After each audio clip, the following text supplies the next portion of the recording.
Es noticia en la Organización de los Estados Americanos, donde un informe presentado esta tarde en Washington ha revelado que el gobierno de Nicolás Maduro ha cometido delitos de lesa humanidad y, por tanto, existe base legal para denunciarlo ante la Corte Penal Internacional.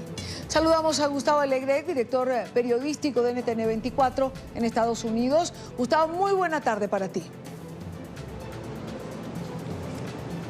Y Dania, muy buenas tardes. Son 400 páginas de dos bloques de este informe. Uno elaborado por la Secretaría General de la Organización de Estados Americanos, que recoge los hechos de las violaciones sistemáticas de los derechos humanos en Venezuela. El otro, la parte elaborada por los expertos designados por la organización, que se centra en la parte legal. Todo para concluir que, por lo menos, subrayan estos expertos, ha habido desde el año 2014 hasta la actualidad en Venezuela al menos 131 ejecuciones extrajudiciales, más de 8.000 asesinatos, algunos de los cuales, dicen estos expertos, pueden haber concluido en una ejecución extrajudicial. 289 casos de torturas en los que hubo implicación por parte de miembros de las Fuerzas Armadas, 192 casos de violencia sexual, casos aberrantes que hemos podido leer en el contenido de ese informe, y más de 200 detenciones arbitrarias para los considerados enemigos del Estado, dicen estos informes,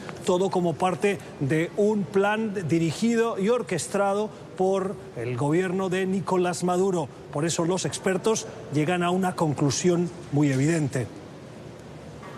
Este panel, habiendo recibido y evaluado un volumen muy considerable de información de diferentes fuentes, el panel estima que existe fundamento razonable que permite afirmar que en Venezuela se han cometido crímenes de lesa humanidad de conformidad con lo que establece el artículo 7 del Estatuto de Roma. El panel recomienda al secretario general de la OEA que remita este informe y la evidencia recopilada por la Secretaría General a la Oficina de la Fiscal de la Corte Penal Internacional, determina responsabilidad individual. En ese sentido, este panel hace mención en el informe a varias personas del gobierno, comenzando por el presidente Maduro y varios funcionarios de su gabinete y de la Fuerza de Seguridad, que están claramente identificadas en el informe, reitero, porque serían eventualmente las personas que podrían ser consideradas responsables de los delitos de lesa humanidad. Este informe lo que hace es apuntar hacia Venezuela, pero con la recomendación de llegar a la Corte Penal Internacional, que es lo que los expertos han explicado, el lugar donde se dirimen las responsabilidades individuales. Y en el informe hay nombres muy claros, una recomendación muy clara por parte de estos expertos hacia esa Fiscalía de la Corte Penal Internacional. Entre los nombres en los que se apunta, escuchábamos ahora, Idania, a Nicolás Maduro, el presidente, pero también está Tarek El Aissami, el vicepresidente, Jorge Arreaza, el canciller, Jorge y Delcy Rodríguez, Jorge ministro de Comunicaciones, y Delcy Rodríguez, la actual presidenta de la conocida como Asamblea Constituyente, o militares de alto rango o responsables del SEBIN, que en el fondo viene a ser lo mismo. Todo para ayudar a la Corte Penal Internacional a dirimir la evidencia que les tiene que llevar a la posibilidad de abrir un caso. ¿Qué pasa? Hasta ahora la Corte Penal Internacional lo que ha hecho es abrir técnicamente lo que se conoce como un examen preliminar, que no es una investigación. Una investigación la tiene que decidir la Fiscalía en base a la evidencia que tienen, o bien porque un país firmante del Estatuto de Roma le dice a la Corte Penal Internacional, que está regulada por ese Estatuto de Roma, oiga, denuncio a este Estado, y entonces se abre esa investigación. Por eso el secretario general lo quiere llevar, como podríamos llevarlo ustedes que nos ven, Idania o yo mismo, alguna denuncia a la Corte Penal Internacional, y tendría el mismo efecto, la recibirían, pero si lo hace un país es diferente. Por eso Almagro lo que quiere ahora es que cuando él vaya a la Corte, el resto de países de la OEA puedan sumarse. Si lo hace uno, se abre el caso. Puede haber justicia si se juzgan a los más altos responsables. Definitivamente no ha habido investigaciones, no ha habido verdad y no ha habido justicia en Venezuela. Es obvio que los crímenes de lesa humanidad no son ni pueden ser en ningún caso parte de las funciones de los jefes de Estado, de gobierno.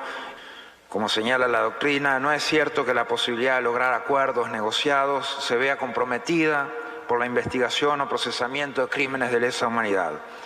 Estos crímenes son una afrenta a la conciencia de la humanidad y al bienestar de todos.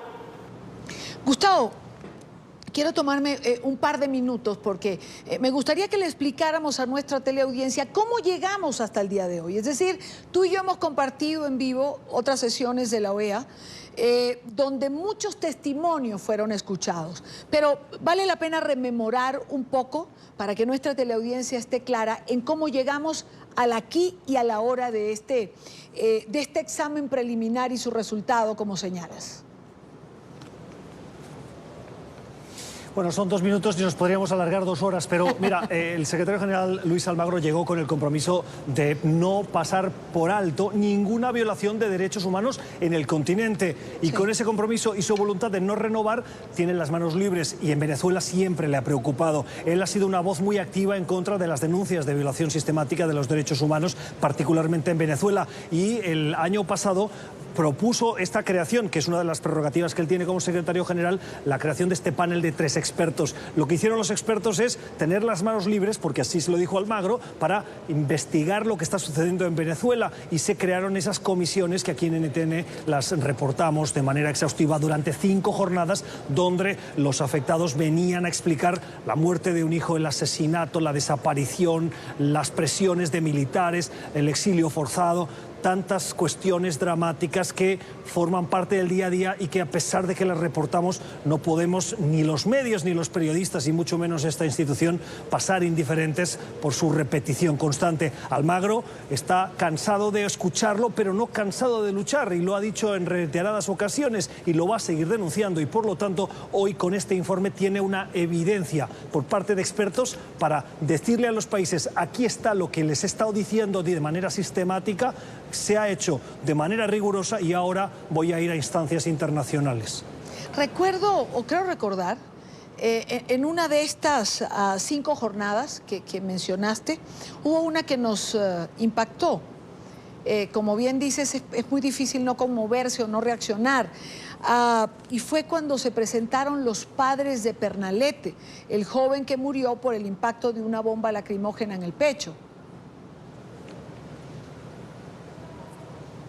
Sí, son muchos los casos. Almagro ha llegado a hacer una comparativa que es delicada, pero que ha dicho que, como en los acuerdos de Dayton del año 2005, esos acuerdos del año 95, perdón, son los acuerdos que llevaron al final del conflicto en la Yugoslavia, ex-Yugoslavia hoy, y que fueron firmados por Slobodan Milosevic, luego condenado por la Corte Penal Internacional. Almagro no ha ido tan lejos recordándolo, pero nosotros sí, en el año 95 se firmaron esos acuerdos que concluyeron con ese conflicto en el que hubo genocidio, hubo persecución y hubo un intento de acabar con las minorías en lo que hoy ya es la ex Yugoslavia. Firmaron el acuerdo aquí en Estados Unidos, Bosnia y Herzegovina, Yugoslavia por parte de Milosevic, y por parte de Croacia, Franjo Tuđman. Sí. En cualquier caso, esos acuerdos fueron muy celebrados por la comunidad internacional, y los crímenes que se cometieron fueron atroces.